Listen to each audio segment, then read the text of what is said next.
We hear a lot of perspectives on the Mankind podcast. Inclusion of a guest is not an endorsement of their views, and the opinions expressed here do not always represent the mission or values of the Mankind Project USA.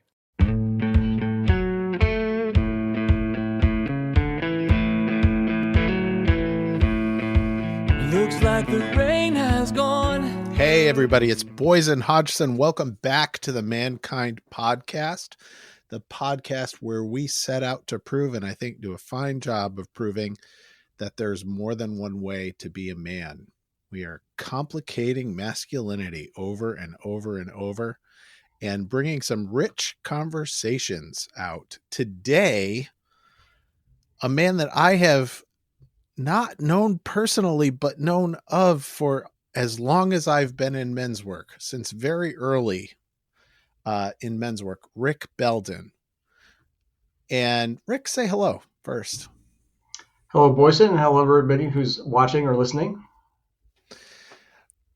I have known about Rick, as I said, since probably the mid-2000s. Mm-hmm. And he's been at this game for a very long time. He is an artist, a poet, and a coach who works with men to solve difficult emotional, personal, and relational challenges. So, this is kind of from his presentation. If you're a man feeling stuck in a life that's inauthentic, unfulfilling, or stagnant, Rick helps men get things moving again. His primary focus is on repatterning relationships men have with themselves, as that relationship is the fundamental driver that determines the quality and outcomes of their decisions, behaviors, and lives. He's been through a lot in his life. We'll probably dig into some of that. And he has a message of hope. And in our pre-conversation, we got onto a conversation and just said, so what are we going to talk about? And within 15 minutes, we had at least 15 bullet points of different things that we could dive into. So, Rick, I'm looking forward to the conversation today. And I'm going to set us up that we're going to be talking about the mother wound. We're going to be talking about maturity. We're going to be talking about healing in relationships. We're going to be talking about adolescence as well. So stick with us for that. So the first thing I'm going to say, this is a note that I took in our previous meeting. You said maturity is a matter of levels, not a switch that you flip. I want to start there. Okay. Let's talk about maturity and growth. What do you see in your practice of coaching?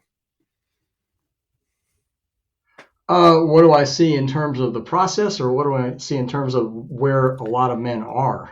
Where a lot of men are, where that flip the switch thing, I think, was my expectation, right? It's like, I'm going to flip the switch and be fixed stuff. And I think right. that where we were in our conversation was, it just isn't that way. No, and I'll just start off by saying that 2023 was a major experience in moving into adulthood for me. I was 65 in 2023, and I thought I was all grown up, and I had some stressors and some catastrophes in my life that forced me to look at myself. And I look back on who I was a year ago or 2 years ago now, and it's just like I was still operating in some ways that were very childlike. To my detriment. We don't want to completely crush and squeeze out those aspects of ourselves from earlier ages, which we'll be talking about later probably. But I can look at my decision-making process. I can look at the kind of magical thinking that I was doing on a regular basis. I can, particularly in my relationships and my expectations of other people, I was not realistic about other people's capabilities.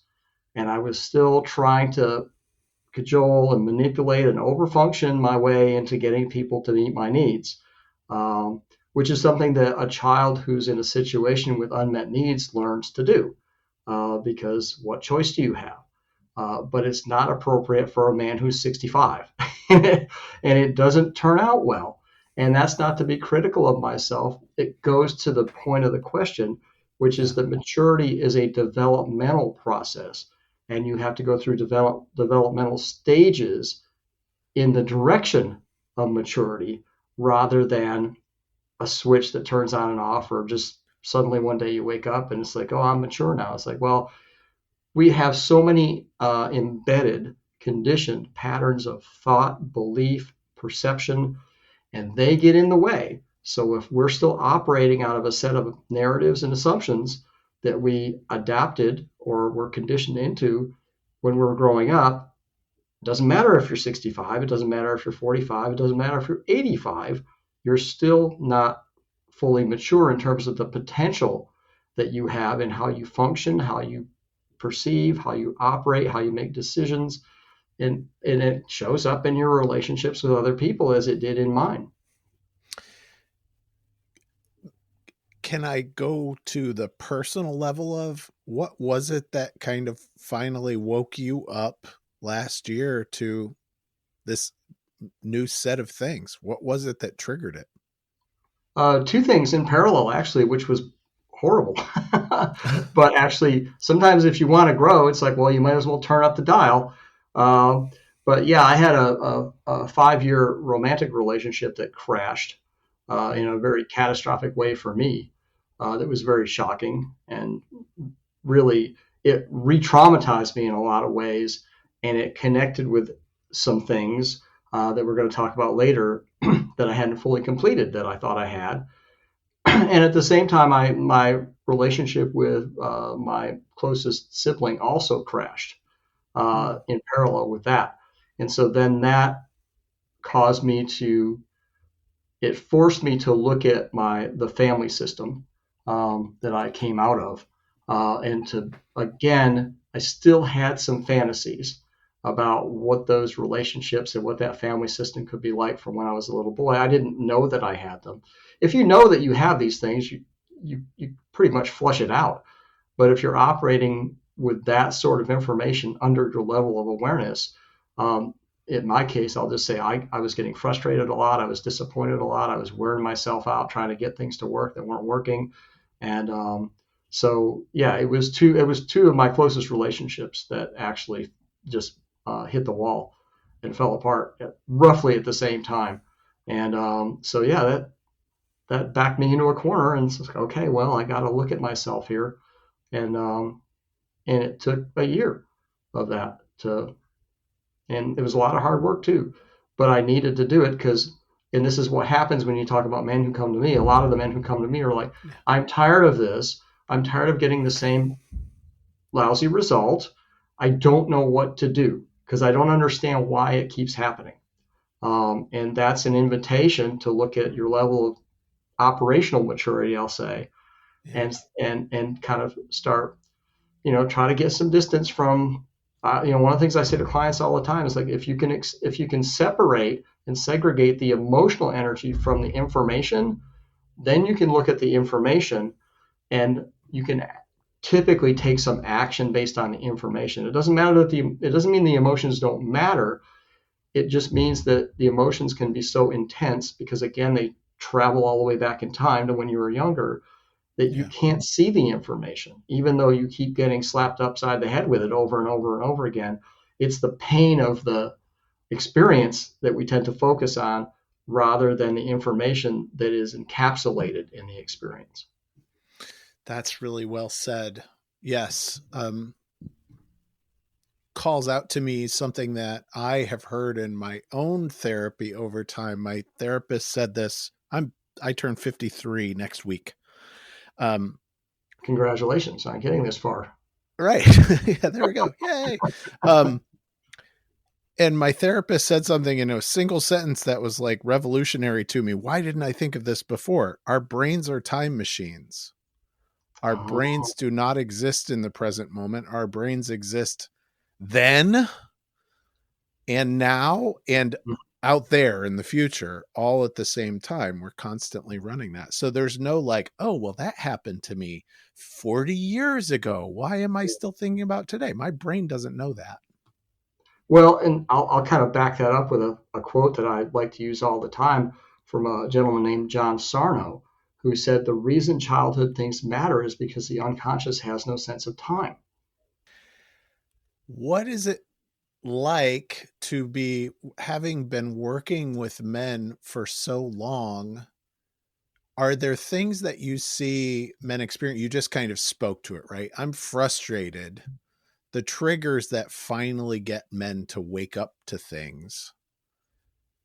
So for listeners out there, is there anything that you could say, like, if you're noticing this, if you're noticing this, if you're noticing this, maybe this means you're ready for another level of work? Well, one of the first things that comes to mind is if you find that you're applying an enormous amount of effort and focused energy in a situation, and you're getting nowhere, or you feel like you're going backwards, that's often a pretty good signal, particularly if it's a repeated pattern. Another one I think I alluded to earlier is, if you've been divorced 2 or 3 times and your current relationship seems to be going in the same direction, that's a pretty good prompt right there. And sometimes it's health issues where you can't seem to get over the hump in trying to get in shape, or you're starting to notice that you don't feel like doing anything anymore, and you've had all your medical checkups and everything's fine, but you don't feel motivated.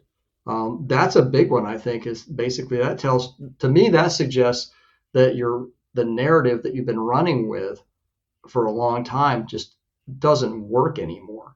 And so it's time to examine it. And, a lot of what I want to work with men, and, I do some work with women too, but primarily with men, is like, what is motivating your choices? What is motivating your actions? What are you expecting that you're going to receive by doing this? Do you even know? And that's another one, is like, if you're doing a bunch of stuff and you don't even know why anymore, it used to make sense, but now it doesn't. That's another entry point.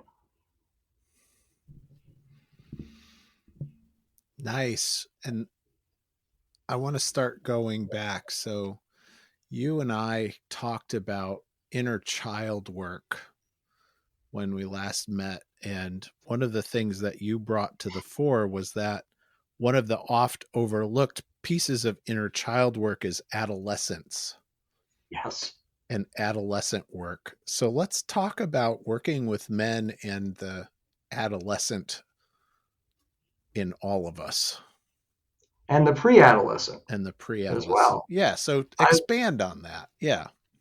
Yeah. So, most commonly when you hear people talking about looking into themselves to make a connection with who they were when they were younger, typically you hear about inner child. And when people think inner child, they think 3-year-old, 5-year-old, 6-year-old, 7-year-old, maybe 8-year-old. And there's a lot of focus on that. But when you think about a 12-year-old, a 13-year-old, a 14-year-old, a 15-year-old, a lot of people don't want to mess with that because children are like, oh, they're fun, and I can just tell him what to do. Whereas you start getting into 12, 13, 14, 15, it's just like, those kids are scary, man. They're unruly. They're not quite sure who they are. And so I know in my case, I did all the inner child work, and it seemed to go well. It is still, well, there was a lot of trauma in my life at that age, so it wasn't always easy to approach. But what I started to notice was if I was around kids who were 13, 14, 15 years old, I was very uncomfortable. Like, I didn't really want to be around them. And for the longest time, and then when they get to be about 16 or 17, it's like, no, they're okay, And I for the longest time, I couldn't understand it. And then I started kind of reflecting back on what was going on in my life at 12, 13, 14, and 15. And number one, there's like you kind of cross the Rubicon at some point, and you're not a kid anymore somewhere in that area. Yeah. Some people have to cross that boundary a lot earlier because of the childhood, home, family situations that they're in just don't allow them to be children as long as they should be able to. But the point is that I started looking at what was going on at that point in my life, and I realized, this, oh my God, man, this was a super traumatic time in my life, from inside and from outside. And then I started noticing that if I look at photos of myself at 12 or 13 or 14, I'm like, I don't really relate to that. I don't really recognize myself. I recognize it because I know factually that's me, but I couldn't make a good connection with that part of myself, and started realizing that I wasn't sure I wanted to, because I didn't trust him and he didn't trust me. And so that's one of the things that I do, that we talked about before with clients, is I want to help them connect to the 6 or 7 year old, and I have ways to do that. But I also want to help them connect to the 12, 13, 14, 15 year old, because a lot of men that I work with, I'll ask them to share some photos with me at different ages. And typically when they look at the little guy, I'll say, do you feel like this is you? And they'll say, yeah. They don't necessarily feel comfortable or whatever, but a lot of the time if they show me a photo of themselves at 13, 14, 15, I'll say, do you feel like this is you? And they'll say, nope, I don't like him. He's a big nerd. He was clumsy. He never got picked on the team. He was stupid around girls. So that just tells me, it's like, okay, there's a ruptured connection there with a part of yourself, that you identify with that age and that look. And it's a hard time for a lot of boys. If you're not kind of like top of the line, athletic, good looking, confident, tall, it's rough. And even for those guys, it's rough, because a lot of those guys are just putting out an act, because they don't know what they're doing either. None of us did, right? Right. Yeah. We didn't. And I think the word that you used before was, many men experience, and I so resonate with this, a sense of revulsion from that me, from that. And I also, the recognition, as I've done my work around it, is that's when the kind of hardcore coping mechanisms kicked in. Right. Stuff that I'm ashamed of now, right? The hardcore stuff. Yeah. Right. And the biggest thing that I'm ashamed of is that I just cut part of myself off, because I didn't even know it at the time, because nobody talked about this, but I had an eating disorder. I was very thin. But nobody talked about that. Even in girls at that time, nobody was talking about those things. So I was very skinny, and people made fun of me.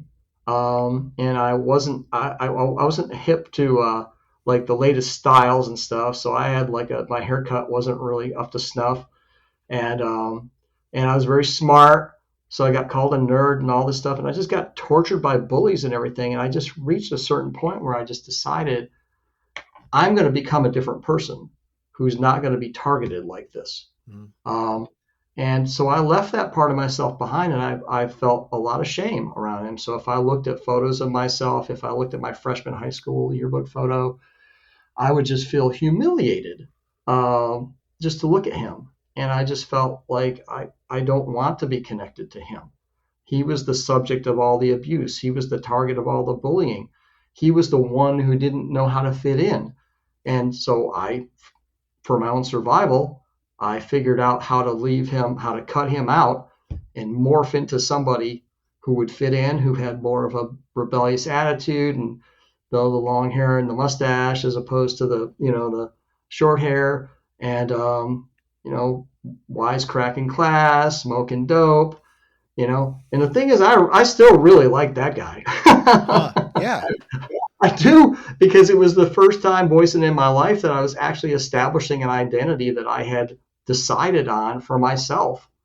And it was the first time I felt like I had any autonomy at all. And he had an attitude, and it was like, oh, wow, that guy's kind of cool. That other guy before him, I don't want to deal with that guy.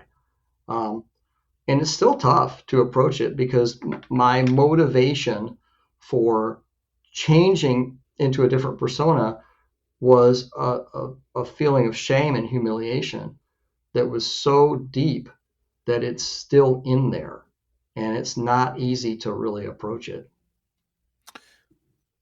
Which lands us in the realm of beliefs, right? And the Mm-hmm. beliefs about who that original identity was that gets so deeply embedded, and they're still coming up, right? You and I are working with men, Right. 35-year-old, 45-year-old, 55-year-old men who their deepest held belief about themselves is somehow that they're a piece of shit. Yeah, and they'll say it out loud sometimes, just like that.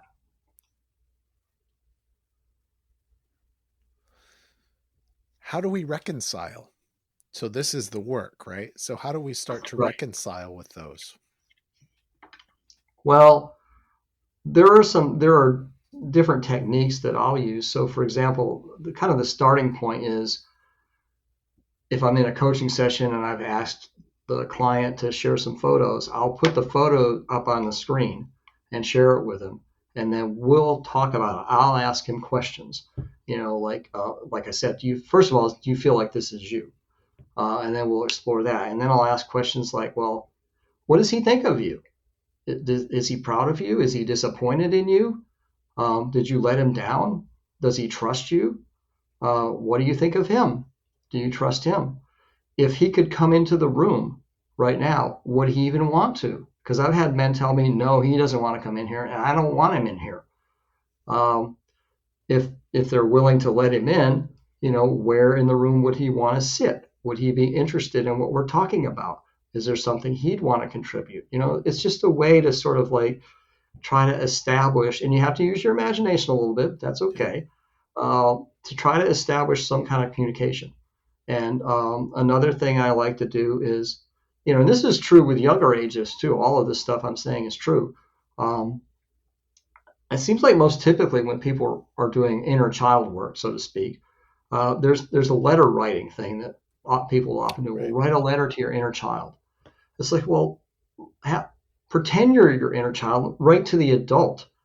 Um, Pretend you're the 13 or 14 or 15-year-old and write to yourself as an adult, because I maintain that those earlier aspects of us, those younger aspects, have information that we need right now.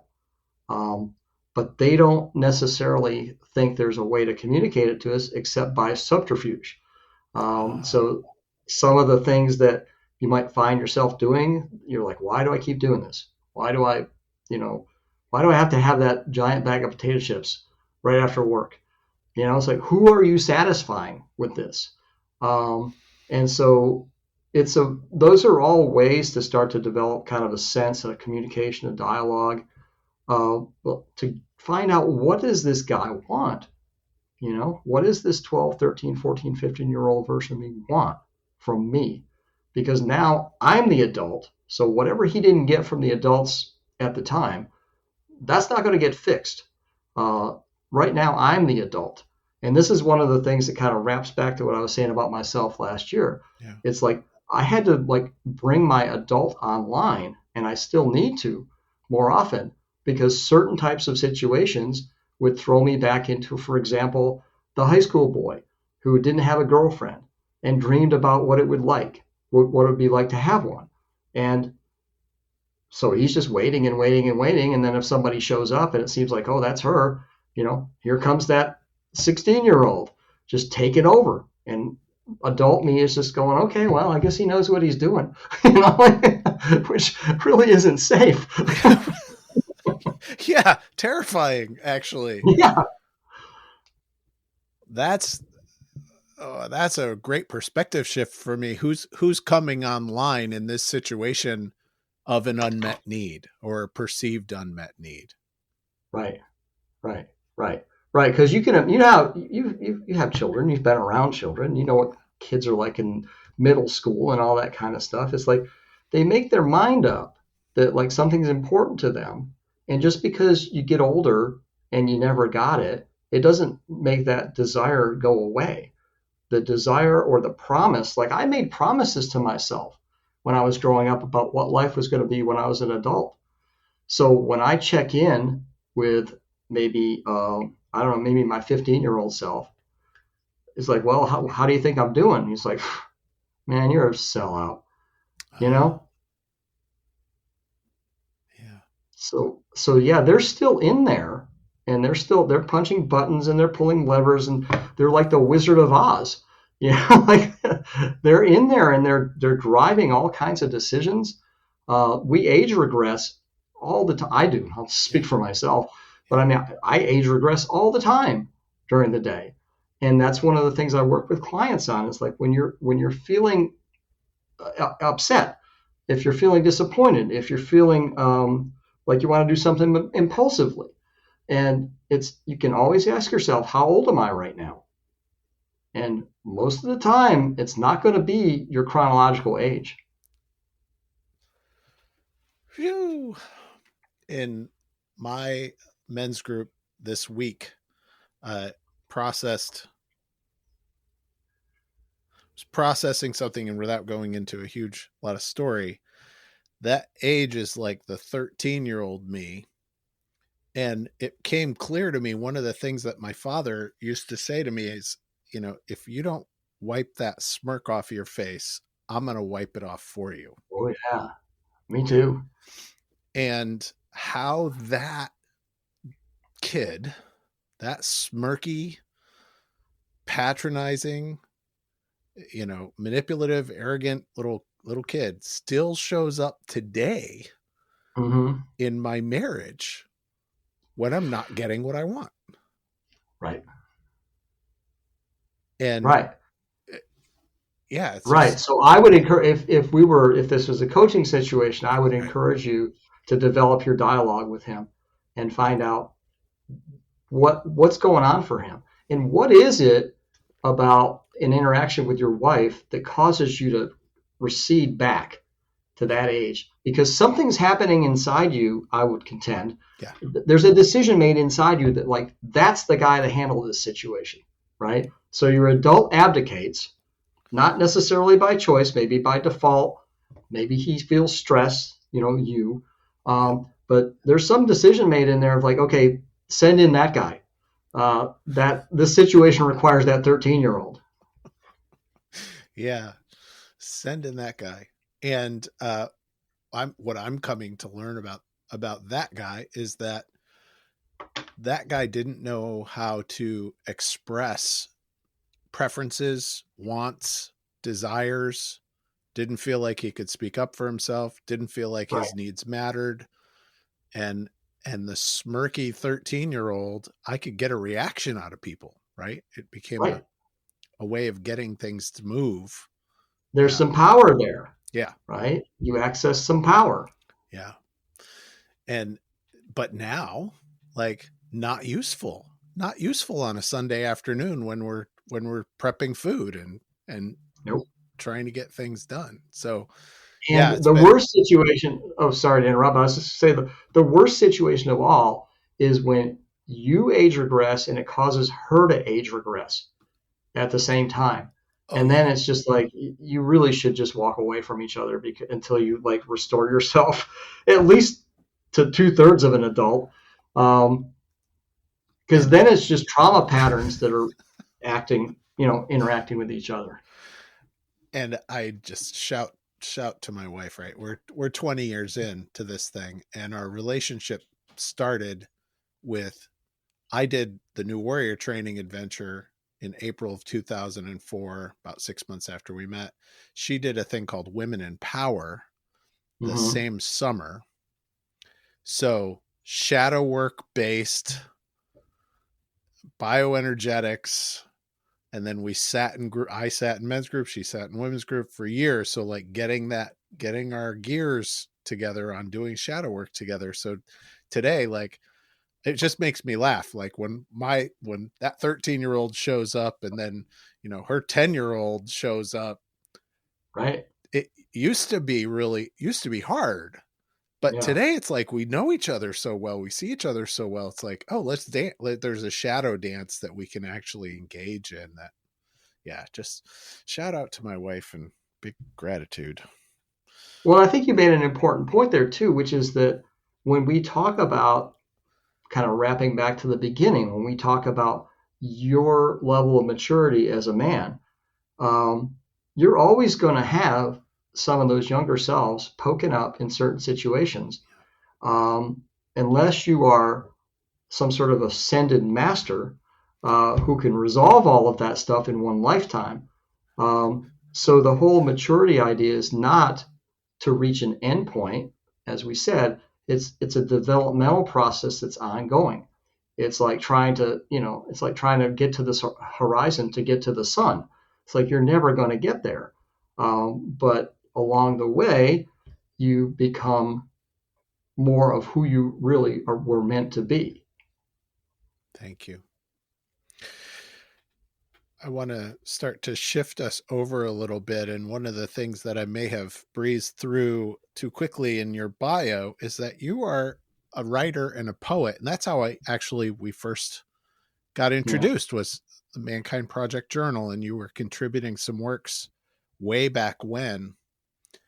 So we're going to go into a conversation, I think, about the mother wound. And I'm wondering if you would like to open up this section by reading something.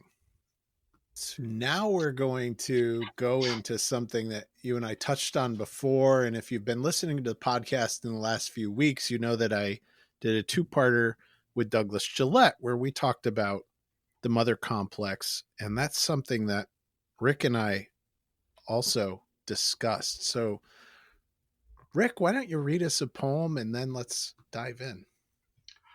Sure thing. I've got one sitting right here. This poem is called Mother Space. She octopus of love, I can still feel your soft tentacles wrapped up tight around my heart and lungs, squeezing out blood and oxygen across the years and miles to soothe your timeless wounds. I am your baby boy hologram, created to give you purpose and make you feel worthwhile. I am your life preserver, born wide-eyed and innocent into your world of choppy seas and sinking ships. I am your personal relic, frozen in time and space, thawed and refrozen as required to satisfy your needs.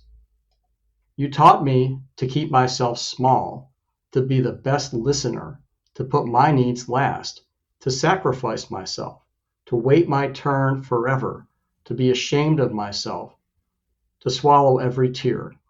You taught me to defer to the feminine, to accept the blame, to hide my power, to keep quiet, to keep the peace. You taught me that a man should be harder on himself than he is on anyone else. You taught me that it's better to get sick than to speak up. You taught me how to listen to lies and how to be replaced when the next shiny star caught the wandering eyes of the one I adored. You are the Minotaur's mate in the center of the maze. Your words and your actions live in parallel universes. Your skin reflects my every weakness back at me. You caress me with one hand and hold my head under water with the other. You come for me time after time in various ways, in various forms. Every woman who enters my life is you, or becomes you. A young girl who doesn't know better, or an old woman who doesn't want to. You can't see me, and you don't know me, but you won't admit it, and you won't let me go. Would it kill you to set me free? Would it kill you if I free myself?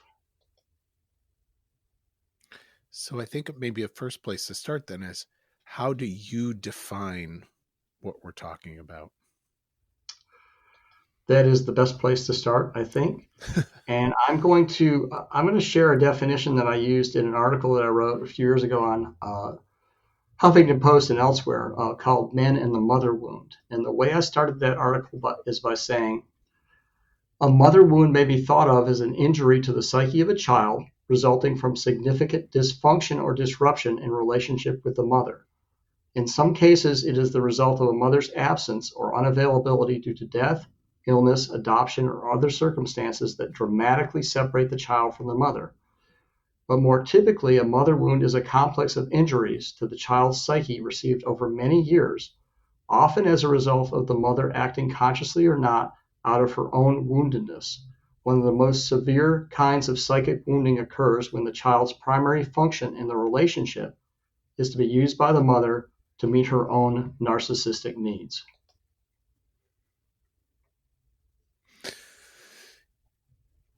Well, that's easy and breezy and light, isn't it? Yeah, it's a little thick, but it's the best way I know how to put it in the way that I've learned about myself and working with other men. And I just have to say that this is one of the most taboo topics that a man can get into.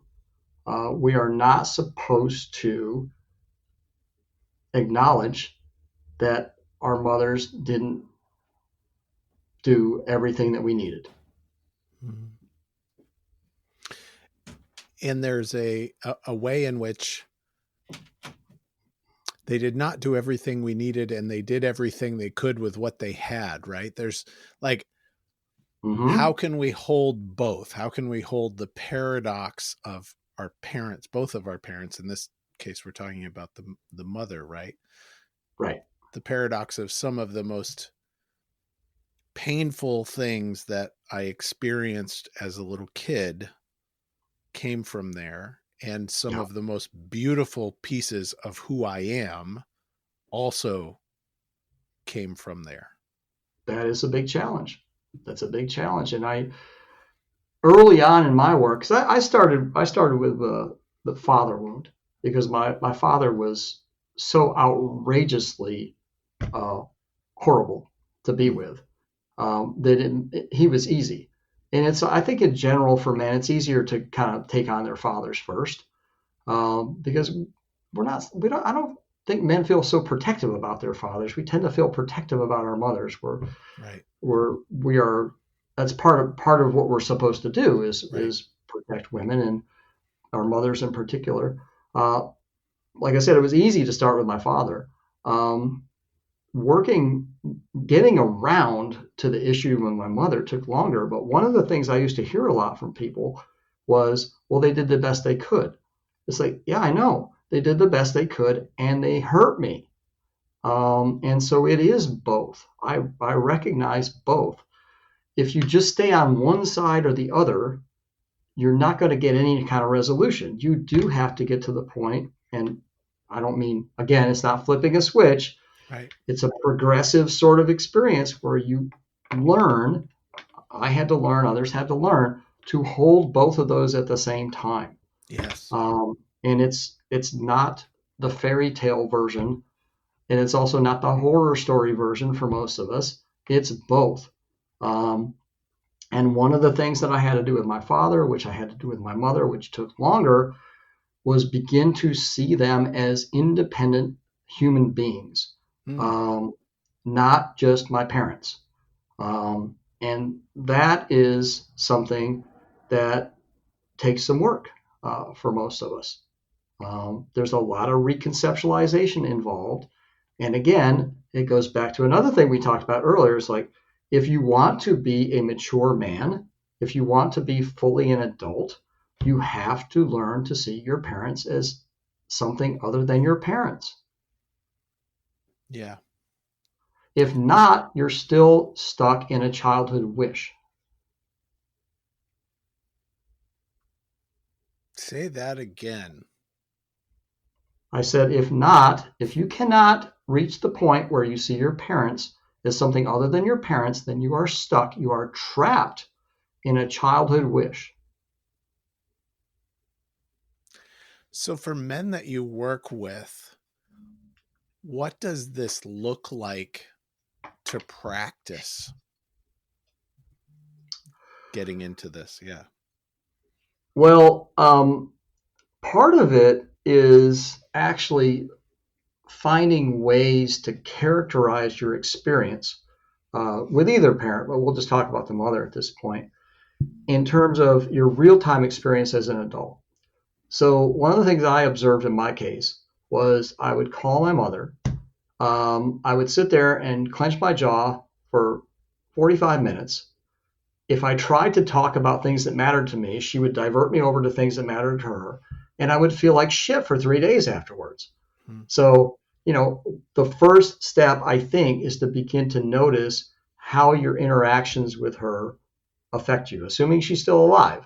Because some men, you get up there and they're not around anymore, but you can still reflect upon what your experience was like. Do I feel good after I have an interaction with her, or do I feel bad? Does it disrupt my ability to have a good relationship with myself? Do I feel like a phony? Do I feel like a fraud? Do I want to scream at her, but I just keep my mouth shut? Like, these are all indications that your perception and your desire for this person is out of whack with the reality of your experience with that person, who they are. And that's not something that most of us want to sustain if we're trying to live authentically, if we're trying to operate with integrity, if we're trying to be true to ourselves, but we make an exception for one person for an hour a week. That's a sign that you're going to get stuck. So a lot of it initially is just sort of like appraising and evaluating the situation. I have some material that I use to help men determine if their mother's behavior was narcissistic, and if so, what's the level of impact on their life right now. And that just gives us kind of a way to quantify it in kind of a soft way, but at least get a baseline and go, what are the problem areas? Because a lot of the time, men, when they come to me, they know, they can tell me all the bad experiences that they're having with their mother and what it feels like and all that kind of stuff, but they're still not quite, there's a gap there between what they know they're experiencing and what they're actually willing to acknowledge as the reality that isn't going to change with that person. Yeah. And that's great that you came to acknowledging the reality of what's not going to change, because that's the place where we can start to take responsibility for what's in front of us, right? Yeah, I mean, and that's a big part of it, Boysen. It's like we have to, and this is not about trying to like cause people to victim blame themselves or anything like that. It's just like we have to see our role, and we have to be willing to be accountable for our role. So, in my case, part of the problem was I wanted my mother to be somebody she's not, that she never was, and she never will be. And one of the benefits of doing the mother wound work and there's a lot of grieving involved here, just a ton of it. But having gone through that wrenching process and actually separating myself from her psychologically, because I was very enmeshed with her and I didn't know it. Right. Is I actually, by allowing her to be who she was, it enabled me to see that I was trying to do to her what I felt like she was trying to do to me, which is like she would not let me be who I was. And it became intolerable for me. And then I had to do a lot of deep work, because again, we're talking about those earlier parts of ourselves that wanted something they're never going to get. And they really, really want it. And so that's where the grief comes up. It's like you have to acknowledge I'm never, ever going to have that mother I wanted. I'll never have the mother I wanted. Right. Never, ever, ever. And it can't just be here. It's got to be all the way down, inside and out. But having done that, I could actually look at it and go, man, I was wrong. I wasn't wrong. Right. The needs aren't wrong. The original needs are not wrong. Right. But for me to carry it forward into adulthood and continue to insist that she should be the person I want her to be is not ethical. And I don't feel guilty about it. It's just like I just know, I realized that both parties were trying to do the same thing to each other. But I had to get out of the enmeshment in order to see that. That's beautiful. Jungian, right? Those things that we despise in others are those things that we must face about ourselves. Mm-hmm. Shadow work. Yeah. Shadow work, right? How I enact the same behaviors that I despise in different ways or in other ways. And then reality always wins. So if I'm forcing expectations onto reality, forcing what I want somebody to be, what I want my mother to be, what I wanted my mother to be, onto someone who is not that, Right. Right. then it's my responsibility to deal with the pain that results from Right. that. And again, therein lies, in my eyes, the ethical problem. Yes. Which is, and also it's a personal problem because I don't want anybody doing that to me. Right. Yeah. Trying to force me to be something that I am not. Yeah. And yeah. Powerful stuff. So if my mom passed away in 2002, Oh, so it's been a little while. it's been a long time. Yeah. I did work in men's groups in 2005 after going through the New Warrior Training Adventure. I did a piece of separation work from my mother that had a profound impact on me. So I guess that what do you offer in terms of, so for some of us who are older, our moms have passed away. Right. The living being is no longer here, but the patterning is all the same. Yes. How do we Right. work with that? Well, regardless of whether your parent, either parent or other people, are still alive or not, there's an external person there that's flesh and blood, and then there's the internal version that we create. Yes. So even after your mother has passed, and even honestly, Boysen, even when people are alive, a lot of the time we're dealing with the internal version when they're right in front of us, and we don't even realize it. Here. Yes. It's almost like the internal version supersedes what's on the outside after a certain point. And so, in your case, or in the case of a man whose mother has passed, that's where I would want to put the focus. Is like, how can we externalize that internal version that you carry around? So again, that could be different terms of writing exercises. Some guys like to write poetry. I do a lot of artwork with people. I ask them to draw things. So, for example, one way to externalize that internalized mother that you were left with is if I said, okay, between now and the next time we talk, draw a picture of how you felt around your mother as an adult when she was still alive. And oftentimes what comes through is not an adult version of that experience, but a child's version of that experience. Because number one, when you draw, you bypass your verbal filters. So you don't have all the stuff you're used to. And most people, stop drawing and doing things at about 6 or 7 or 8 years old, and they didn't develop those skills. And so clients will often tell me, well, if I do that, it'll look like a 6-year-old did it. And I'm like, that's perfect. And then I would ask you, tell me what you wanted me to see. Tell me what you had in mind when you drew this. And then we'll kick that around a little bit. And then I'll tell you, okay, in addition to that, I see this and this and this. Because information makes its way out without your intention when you use a different mode of expression like that.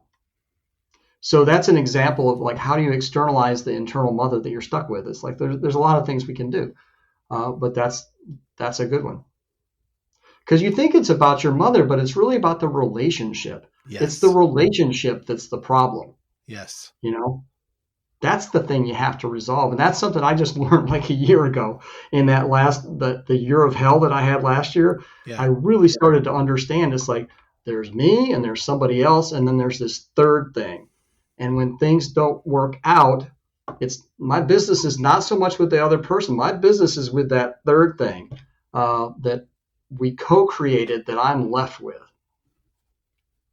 Co-created that I'm left with, and what I am left with also is not real. It's a story about.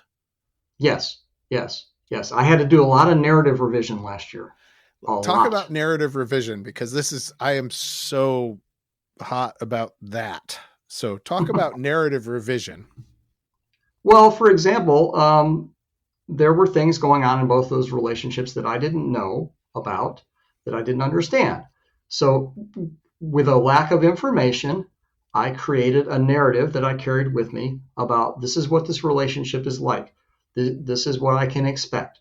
This is what I'm expected to give. This is the outcome. And so much of grieving relationships is not grieving the past. It's grieving what you thought you were going to get, Yes. what you hoped you were going to get. And part of the narrative is these are my wishes for this relationship. So, and that's what causes so much of the pain.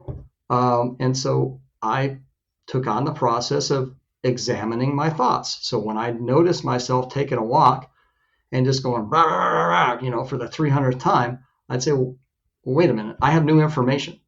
Is that accurate? It's like, no. And it's like, okay, what's accurate? You know, and just do some replacement of some narrative replacement with like, okay, based on what I know now, this is what was going on. This is what was really going on. Right. And then, of course, there's a lot of, especially if strong feelings involved, it's like there's some demonization that I want to fall into of the other person. Right. It's like, okay, let me break that down and go, okay, what's the basis for that? Well, they disappointed me. Well, are they obligated to give you what you wanted? No. So yeah, but that's why it takes a year, because if you've been in a relationship with somebody for some time, you've built up a lot of that stuff. And again, it's about deconstructing the fantasies and the wishes that you had. You think it's for the person, but it's for the relationship. Right. Right. Which I then embed as, because this is the story I made up about the relationship, then this is what must be true about me as a result. That's very important too. And that's one of the main reasons to do it.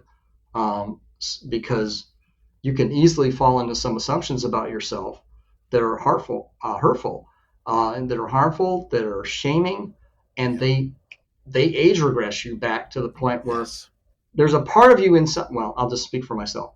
There's a part of me inside when somebody treats me badly because of my experience growing up. There's a part of me inside that wants to go, see, that's what you can expect from everybody. Right. Right. Because sometimes that feels safer than the unknown of somebody might treat me badly or they might treat me well. For me, there's a certain part of me that learned it's like it's better for me if I just assume the worst. And then when it happens, it's just like, okay. See? I knew that was going to happen. Yeah, exactly. I knew it was going to happen, right? The misery that we are in is more comfortable than the unknown, facing the unknown. Well, and that's where some of the, again, I keep wrapping back around to different earlier things, but like that's why one reason why it's so important to develop some sort of active relationship with your younger selves, because my 6-year-old is still very optimistic. My 15-year-old is very cynical. And so like in certain situations, one or the other is going to rise up and take the lead. And one of the reasons the 15-year-old is so cynical is because he wants to protect the 6-year-old. That's the other thing I realized is like your older, let's say your adolescent, pre-adolescent self, he tends to feel responsible for it's like a little brother that he wants to protect. So a lot of my cynicism arose out of a recognition that I have to protect my more sensitive, my more tender, my more naive, innocent, which goes with a younger age. So believe me, man, I've spent a lot of time with these guys. That's wonderful. I'll tell you real quick, like I had an experience. I was driving to the airport to pick somebody up a couple of years ago. I was very nervous. And I was kind of getting anxious and panicky and stuff. And I just had this idea. I said, okay, everybody, in my mind's eye, I could see like a round table, like the Knights of the Round Table. And I said, everybody of every age, come to the table right now. And so I'm driving to the airport and I'm kind of imagining this thing in my mind. And I said, okay, we're all in this together. We're going to get this done. If anybody starts to wander away from the table, somebody go get him. If it's a little one wanders away, big one go get him. If it's a big one wanders away, little one go get him. Tell him come back here. And it settled me down. And then I wasn't so scared anymore. So what does that say? Well, we're fragmented. At least, I am. And if we can defragment and bring ourselves together, we feel a little bit more like we can handle things. Bring ourselves together with the image that you just created that has even richer meaning, right? Ourselves, all of the ourselves, Yes. bring all of Yeah. ourselves to the table to sit down. Yeah. Something else that I just want to throw in as we're wrapping up is the other, a couple more wonderful aspects is that, my 5-year-old or my 6-year-old or my 13-year-old, they're all highly unreliable witnesses also. Oh boy, you got a good one going there. Yeah, you're right. Yeah. Right? That, Yeah. like my version of reality from that perspective was highly colored.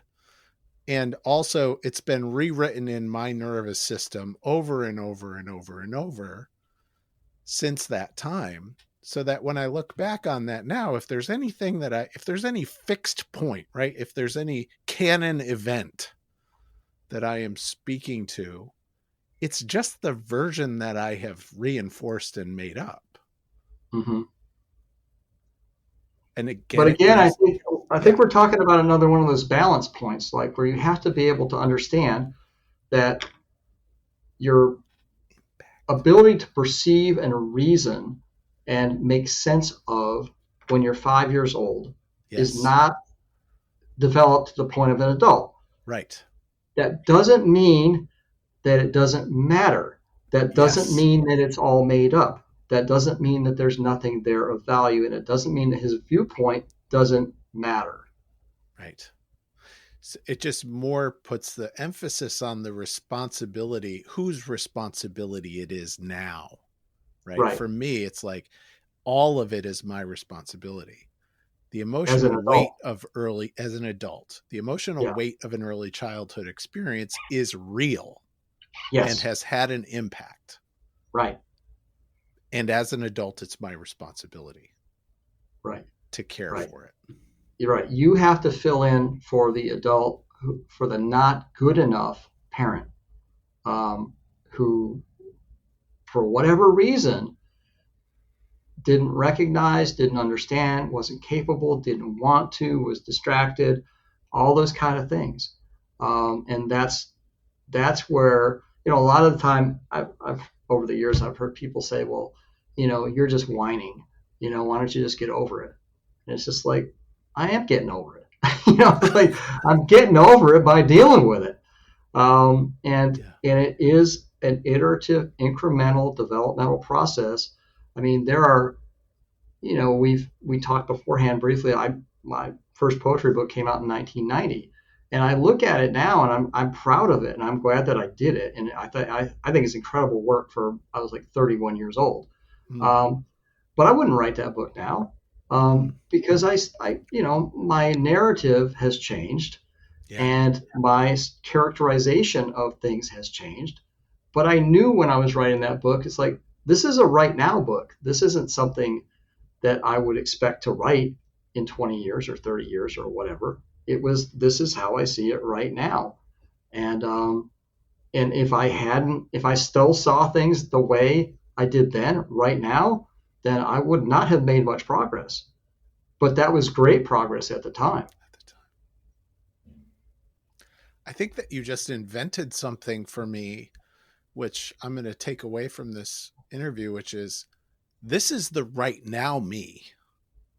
Yes. This is the right now me. Yeah. Judging the right now me by someone else's standards or some future me standards or some past me standards is just unfair and causing it's just hurtful to me. Yeah. So I think I'll just stick with the right now me and acknowledge all the ways that I have. Right. Right. Yeah. This is one of the things I've had to learn. I used to be, I remember one time I was in a men's group and I was probably 35 or something like that. So it's like 30 years ago. And I don't know what I'd been carrying out about. And the facilitators said, well, you seem to be very relentless with yourself. And I said, what are you talking about? I'm just trying to get things done.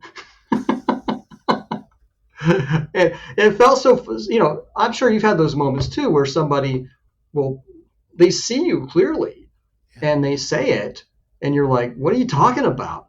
And it took me years to begin to understand and see what he saw. That like, yeah, I used to be, I still can be, not nearly as much, but I was absolutely relentless with myself. I just wouldn't give myself a break. Nothing was good enough. I over-engineered everything. I over-functioned all over the place. And I know why. I know why I did those things. I understand why now. But that's it's part of the work I try to do with all of my clients, male or female, is like to help you see the parts of yourself that you're just blind to, which is nothing to be ashamed of.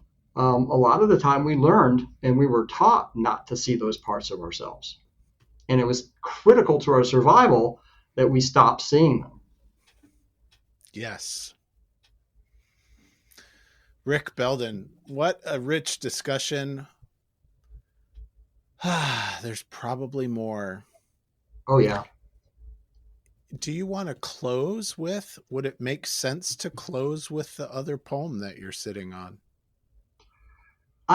Yes. I'm going to choose the other one that we talked about, which is about one of the things we just touched on is the importance of, and particularly for men, and particularly if you want to be a mature man, you have to be able to deal with your grief. You have to be able to recognize it and access it and express it. And it's hard for a lot of us. It's still hard for me. I cried more last year than I probably cried in the preceding 50 years of my life. And it's still hard. And there are reasons for that we could talk about another time if you like. But I'd like to read a poem I wrote about probably about 10 years ago about the challenge and the experience of holding on to that stuff because you don't know what else to do with it. Thank you. So let me pull that one up. This is a shorter one too. Okay. This one is called Tears Never Cried. What happens to all the tears I never cried? Where did they go? Have I transformed them into something else? Absorbed them into my body somehow? Or have I been saving them up somewhere in some secret place unseen and unknown, deep within myself? Are they gone for good? Are they forever hidden? Or are they simply waiting? Maybe waiting for me to finally feel safe enough to allow myself their presence and their companionship in my everyday life. Maybe waiting for an opening to move through me all at once in a rush, transforming my life and my being in one radiant moment like an invasion of angels. Or maybe waiting to come to me in wave after wave when I'm on my deathbed, too old for shame, too weak to fight, and too tired to hold them back anymore.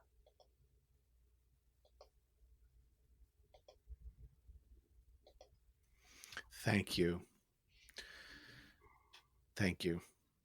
Rick, where should our listeners find more about you and your work? My sort of legacy website is rickbelden.com. That gives you access to everything. Writing, poetry, podcasts, YouTube channel, all that kind of stuff. If people are interested in contacting me about coaching, that site is rickbeldencoaching.com. And I offer a free 30-minute discovery session if somebody would like to talk to me and find out if what I do is a good fit for what they need. Look for the links in the show notes, everyone. Thank you so much for being here. Rick, thank you for having this conversation. I've really enjoyed it. Me too, Boysen. We finally got to talk, right? And I love having these conversations. If my wish, which I think is an adult wish, is that men could have more of these conversations on a regular basis, because I think it's really needed. I agree. Here. Thank you. Okay. This has been the Mankind Podcast, produced in association with the Mankind Project USA. And I personally want to thank our guests for joining us today and imparting their wisdom from their experiences in this amazing journey called life. Now, the fee for this episode is simple. If you found gold and insights that you believe could benefit your loved ones and those you care about, be sure to share it with them. And of course, remember that life doesn't happen to us. It happens for us, so long as we rip the pen out of fate's hand and become the author of our own story. So my friend, pick up the pen and we'll see you next week. Lots of love.